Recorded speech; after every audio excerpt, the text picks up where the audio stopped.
बिस्मिल्लाहिर्रहमानिर्रहीम। रब्बी ज़िदनी इल्मा। आज का हमारा टॉपिक है ओवरलैपिंग सेट। ओवरलैपिंग सेट को पढ़ने से पहले हम वर्ड ओवरलैप की डेफिनेशन की तरफ जाते हैं। डेफिनेशन कुछ इस तरह से है: covering something partially by going over its edges, और covering part of the same space. यानी कि किसी भी एक चीज़ के ऊपर दूसरी चीज़ का, उसके ऊपर का कुछ हिस्सा कवर कर लेना, उसको ढांक लेना। चलें इसको मैं एक एग्जांपल बाकायदा प्रैक्टिकल से समझाती हूँ। यहाँ मेरे पास कुछ सर्कल्स हैं डिफरेंट कलर के। अच्छा, अब मैं ये सर्कल्स इनके मुख्तलिफ़ तरह के लेआउट दिखाऊंगी। ठीक है, हम इन सर्कल्स को आगे पीछे किसी तरह भी रख सकते हैं। इन सर्कल, अब ये देखें, सबसे पहले मैंने ब्लू सर्कल मेरे पास है, फिर उसके बाद मेरे पास ऑरेंज और ग्रीन सर्कल है। एक सर्कल, ये सर्कल लिया मैंने, रखा, इसके ऊपर मैंने ऑरेंज सर्कल रखा। ठीक है, और देखें, और इसी के ऊपर मैंने ग्रीन सर्कल रख दिया। अब जो ऑरेंज है वो ब्लू के ऊपर क्या है, ओवरलैप हो रहा है। इसी तरीके से ग्रीन जो है वो ऑरेंज के ऊपर ओवरलैप हो रहा है। ओवरलैपिंग डिफरेंट तरह की हो सकती है। हम इस तरह से भी कर सकते हैं, हम ऐसे भी कर सकते हैं, हम ऐसे भी कर सकते हैं। बस मकसद ये है ओवरलैपिंग को अंडरस्टैंड करने का कि अगर आपके पास कोई भी एक सरफेस, कोई भी एक लेयर, कोई भी एक चीज़ मौजूद है, उसके ऊपर दूसरी चीज़ का, उसके का कुछ हिस्से को कवर कर लेना, कवर कर लेने को ओवरलैपिंग कहते हैं। ठीक है, अगर आपको इस वर्ड्स की मीनिंग समझ आ जाती है तो हम आसानी से ओवरलैपिंग सेट को समझ सकते हैं। अब यहाँ पे मेरे पास सपोज़ मैंने इन दोनों सर्कल्स को सेट के नेम दे दिए, एक सेट ए और एक सेट बी। ये अगर मैं इन दोनों, इनमें से एक को दूसरे के ऊपर रख देती हूँ, ब्लू के ऊपर ऑरेंज को रख देती हूँ, तो ये ओवरलैपिंग सेट बन जाते हैं। यानी कि ए सेट, बी सेट, ये ओवरलैपिंग सेट है। इसको हम दूसरे सर्कल से समझते हैं। अब यहाँ पे मेरे पास दो सर्कल्स हैं।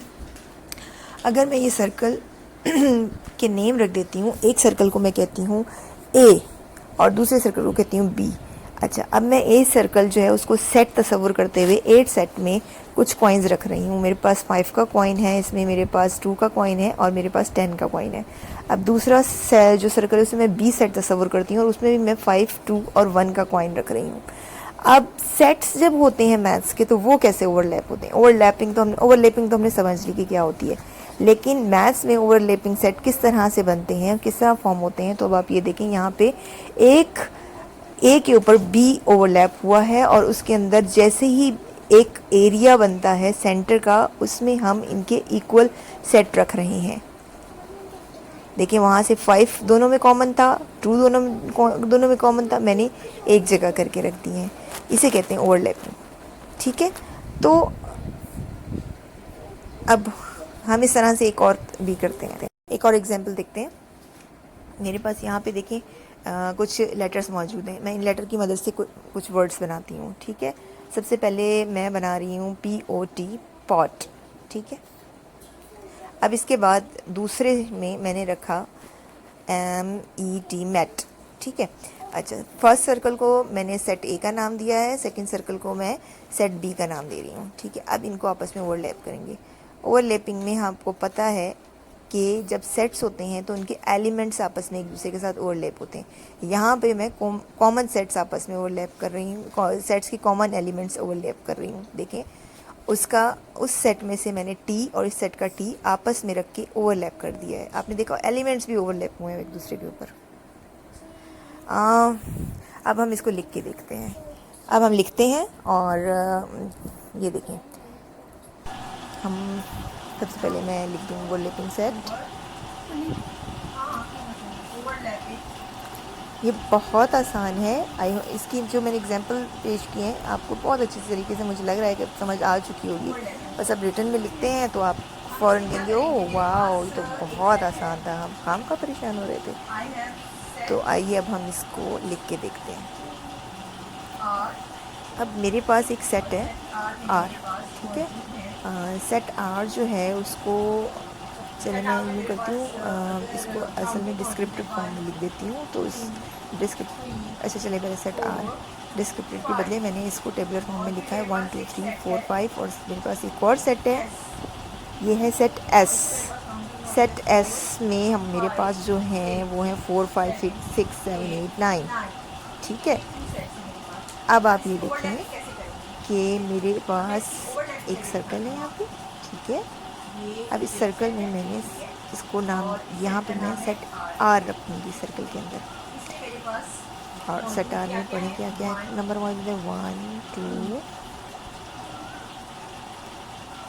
3, हम रेंडमली चला सकते हैं, 4 5। और दूसरा मैं सर्कल बना रही हूँ, उसमें अभी मैं फिलहाल सर्कल जो है डिसजॉइंट करके लिख रही हूँ। ये देखिए, इसमें मैंने सेट एस के तमाम एलिमेंट्स यानी 4 5 6 7 8 9 लिख दिए। अब इसको ओवरलैप करूँगी तो किस तरह करूँगी कि मैं एक सेट को दूसरे सेट के ऊपर ले आऊँगी, यानी एस सेट को इसके ऊपर लेकर आई और यहाँ इसके करीब लाके मैं दोबारा वही उसके तमाम एलिमेंट्स लिखती हूँ और ओवरलैपिंग करेंगे। फिर ओवरलैपिंग के लिए ज़रूरी है, आपको पता है, वो एरिया जो एक दूसरे के साथ एक दूसरे के हिस्से को कवर कर रहा होता है, उस पर्टिकुलर एरिया को हम ओवरलैप कहते हैं। अब मैं इसके अंदर इस वक्त दोनों के सिमिलर एलिमेंट्स लिख दूँगी। उधर भी 4 मौजूद है, इधर भी मौजूद है, उधर भी 5 मौजूद है, इधर भी मौजूद है। अब आप देख सकते हैं कि 4 और 5 उनके ओवरलैपिंग एरियाज़ की तरफ आ गया है, जो उस आर का भी हिस्सा है और एस का भी हिस्सा है। ठीक है, कुछ समझ आया? इस तरह से कुछ आसानी हुई समझने में? आई होप कि आपको ओवरलैपिंग समझ आ गई होगी। ठीक है, आप इसी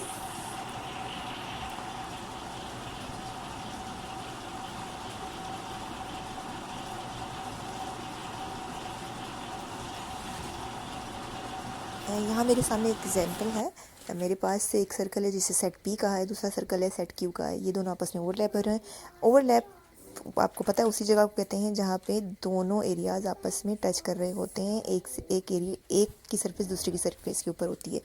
अगर आप इसको गौर से देखें, आप देखिए इसमें पी में हमारे पास मल्टीपल्स ऑफ 3 लेस देन 10 है, यानी 3 6 और 9, और उस सेकंड में हमारे पास इवन नंबर है लेस देन। अब इन दोनों को अगर हम चेक करें तो हमारे पास एक सिमिलर नंबर निकलता है और वो है 6। ठीक है, आई होप आपको समझ आया होगा।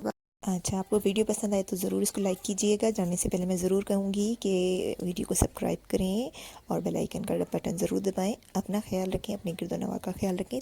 Thank you very much. Allah हाफिज़।